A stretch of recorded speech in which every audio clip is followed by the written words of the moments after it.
बिस्मिल्लाहिर्रहमानिर्रहीम। Section 21 PPC public servant, इस सिलसिले में आज हमारा चौथा लेक्चर है। तो उसी पिछले लेक्चर की कंटिन्यूटी में फर्स्ट ऑफ ऑल हम शुरू करेंगे कि जो LHV है, लेडी हेल्थ विजिटर है, क्या वो पब्लिक सर्वेंट है? The answer is yes, because she is duly appointed by the government. Hence, she comes within the definition of section 21 PPC. She is a public servant. इस point पे आप case law note फरमाइए। AIR 1963 Punjab page 201। Vaccinator, अब देखिए, vaccinator is not appointed by the government, लेकिन he is a public servant, इसलिए कि वो सेक्शन 21 सब क्लास 8 उसकी डेफिनेशन में आ रहा है। रेड विस explanation 1, public health, safety, convenience, उनको वॉच करने वाली बात। Hence vaccinator is also a public servant. इस पॉइंट पे नोट कीजिए 1881 ब्रैकेट में 1 HEIR WEIR 129। हमने बात की थी कि जो पंचायत का मेंबर है, ज्यूरी का मेंबर है, assisting court of justice is a public servant. तो सरपंच जो है, जाहिर है वो भी पंचायत का मेंबर है, उसको हेड कर रहा है रादर। तो sarpanch shall also be deemed to be a public servant. इस पॉइंट पे आप जजमेंट नोट फरमाइए। AIR 1955 NUC Patna page 5958। निकाह रजिस्ट्रार क्या पब्लिक सर्वेंट है? द आंसर इज यस, इसलिए कि he keeps, maintains, authenticates the documents and the register. उनसे क्या होता है? Ascertainment of rights of the people, लोगों के हकूक का तयन होता है। तो इसलिए निकाह registrar comes with the definition of section 21 sub class 10, so he is public servant. It is reported as PLD। इस पॉइंट पे 1969 सुप्रीम कोर्ट। आगे बात करेंगे, हर वो ऑफिसर जो सरकारी जायदाद का तहफ़्फ़ुज़ करता है, प्रोटेक्ट्स पब्लिक प्रॉपर्टी जहां भी लफ्ज आएगा, it shall Connaught both movable and immovable. तो हर वो officer who is competent to protect the property of the government on behalf of the government, उसको ये डेलीगेटेड पावर है, गवर्नमेंट की एक्सरसाइज कर रहा है। और in this regard he holds an office. तो holding of office implies the charge of a duty, so he shall be deemed to be a public servant। Public servant उसको तस्वर किया जाएगा, हर ऐसे शख्स को। This is reported as AIR 1973 supreme court 333।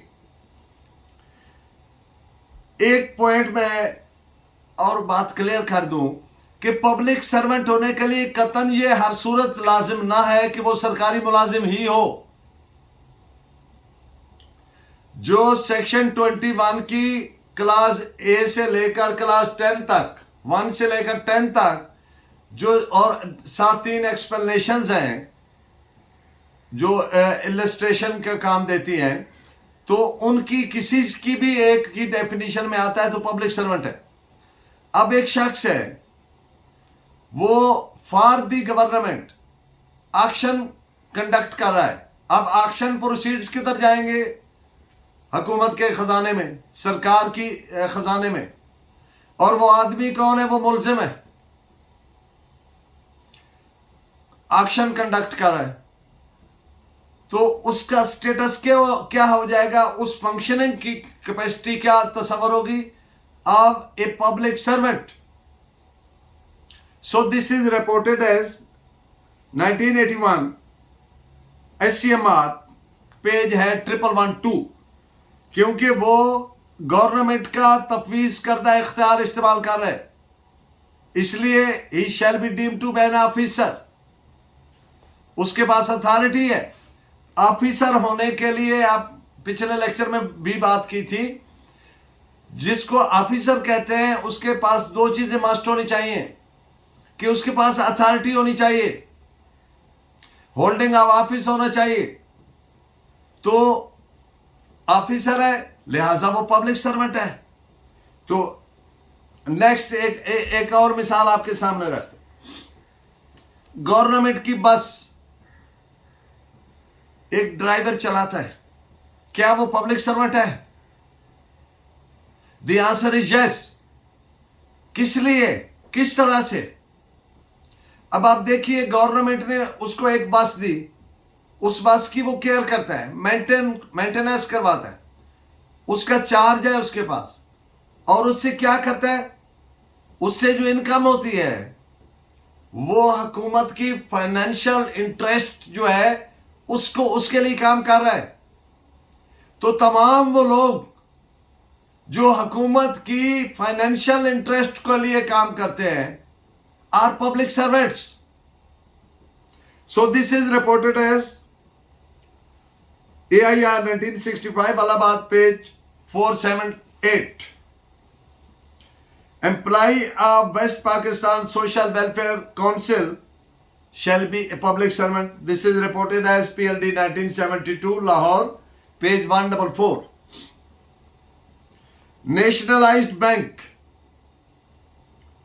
अब आप देखें, एक बैंक है वो नेशनलाइज हो गया, यानी हुकूमत की मिल्कियत हो गया, तो उसके जो एम्प्लॉइज होंगे वो गवर्नमेंट के एम्प्लॉइज तस्वर होंगे, और जब गवर्नमेंट के एम्प्लॉइज तस्वर होंगे तो कॉन्सिक्वेंटली क्या होगा कि they shall be deemed to be public servants. इस पॉइंट पे दो जजमेंट्स नोट फरमाए, PLD 1962 Lahore page 144 and 1986 Pakistan criminal law journal page 1530। एक PN है, चपड़ासी जिसको बोलते हैं, तो वो पब्लिक सर्वेंट है। किस लिए? कि वो सरकारी मुलाजिम अफसर, उसका जो ऑफिसर है उसके हुक्म की तामील करता है। अब यहां पर वो अफसर की डेफिनेशन में नहीं है, क्योंकि उसका अपना इख्तियार नहीं है। अब जो गवर्नमेंट का ऑफिसर है जिसका हुक्म वो मानता है, तो तमाम वो लोग, पहले लेक्चर में हमने ये बात की थी, हु आर एक्सिलरी, जो मुआविन है, मुआवनत करते सरकारी फंक्शंस की सरअंजामदही के लिए, तो shall be deemed to be public servant. अब एक PN है, अब एक ऑफिस की सफाई करने वाला है, तो वो किसका ऑर्डर चल रहा है? वो ऑफिसर का। ऑफिसर को अथॉरिटी हुकूमत ने दी है, ऑफिस हुकूमत ने दी, is holding office of authority, तो उसके ऑर्डर की जो कर रहा है कंप्लायंस, वो पब्लिक सर्वेंट है, क्योंकि एक्सिलरी है, मुआविन है, मुआवनत यानी मददगार है। So this is reported as PLD 1955 Lahore page 540। एक ऑफिसर है, सरकारी ऑफिसर है, वो 2 साल की रुखसत लेकर रेलवे ज्वाइन करता है और वहां पे बतौर अप्रेंटिस ट्रेनी काम कर रहा है, तो he shall be deemed to be ceased having the status of a public servant. उसका वो स्टेटस सीज हो जाएगा, खत्म हो जाएगा, बंद हो जाएगा, रुक जाएगा। It is reported as 1974 15 Gujarat LR page 293। अब एक पुलिस ऑफिसर है, वो मुअत्तल हो गया, सस्पेंड हो गया। दिस इज वेरी इंपॉर्टेंट, इसलिए कि पुलिस अफसरान अक्सर सस्पेंड होते रहते हैं, या सरकारी मुलाजमीन अक्सर सस्पेंड होते रहते हैं अगर कोई वो उनके पार्ट के मालफिजन या मिसफिजन तस्वर हो सस्पेंड करने वाले की नजर में। तो जिस अरसा के दौरान वो ड्यूरेशन, वो दौरानिया जिसके दौरान वो सस्पेंड रहा, उस अरसे के लिए he shall not be deemed to be a public servant. इस पे आप दो जजमेंट लिखे 1872 17 SUTH WR क्रिमिनल पेज 1-2। एक और बात, एक सरकारी कॉलेज में लेक्चरर है, वो मुअत्तल हो गया, तो उसका ये जो मुअत्तल होने वाला अमल है, इसको किसी तौर प्रिवेंशन ऑफ करप्शन एक्ट की डेफिनेशन के साथ मिला के नहीं पढ़ा जा सकता। यानी मिसकंडक्ट नहीं कहा जा सकता, ये नहीं कहा जा सकता कि he has abused his official capacity. So this is reported as AIR 1951 Bombay page 233। Head खजांची जिसको अपॉइंट किया कंट्रैक्टिंग ट्रेजरर ने shall be deemed to be public servant under the definition of 21 subclass A।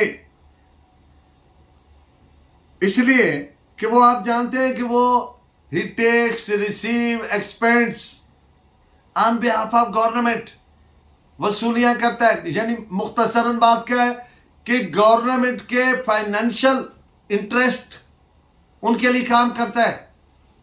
This is reported as PLD 1950 Lahore 361। Lambardar is a public servant, वो revenue collect करता है, बाकी इर्तिकाब जुराइम के लिए इतलात देता है, रोकता है, वगैरह वगैरह, वो सारे उनकी डेफिनेशन में फाल करता है। So this is reported as 2004 SCMR page 1755। अब एक बात, जो मिनिस्टर है, एक मिनिस्टर है, फेडरल है या प्रोविंशियल है, चीफ मिनिस्टर है, प्राइम मिनिस्टर है, कैबिनेट है, ये सारे पब्लिक सर्वेंट्स हैं, लेकिन not for the purposes of prevention of corruption act, उसके तहत नहीं आएंगे। डीम ये तसव्वर ये पब्लिक सर्वेंट होंगे, but it shall not be deemed for the purposes of prevention of corruption act, यानी उसके तहत कार्रवाई नहीं हो सकती इनके खिलाफ। इस पे दो जजमेंट्स नोट फरमाएं, PLD 1964 Dhaka 330 and AIR 1953 supreme court page 394। Railway मुलाजिम is a public servant, this is reported as PLD 1964 Dhaka 364। Stamp vendor और स्टाम्प क्लर्क, यानी मकसद की जो टिकटें बेचता है, स्टाम्प बेचता है, वो पब्लिक सर्वेंट है। किस लिए? गवर्नमेंट की फाइनेंशियल इंटरेस्ट के लिए काम कर रहा है। वो पैसा कहां जमा करवाता है? वो खजांची के पास, DC ऑफिस में। तो वो क्या हुआ? वो गवर्नमेंट की फाइनेंशियल इंटरेस्ट के लिए काम हो गया, इसलिए वो he shall be deemed to be a public servant. This is reported as 1963 bracket में 65 पंजाब पेज LR पेज 958। जो सर्वेयर है, surveyor shall also be deemed to be a public servant. This is reported as AIR 1929 Bombay page 385। Thank you very much for watching. Keep guiding me. Allah Nigeban।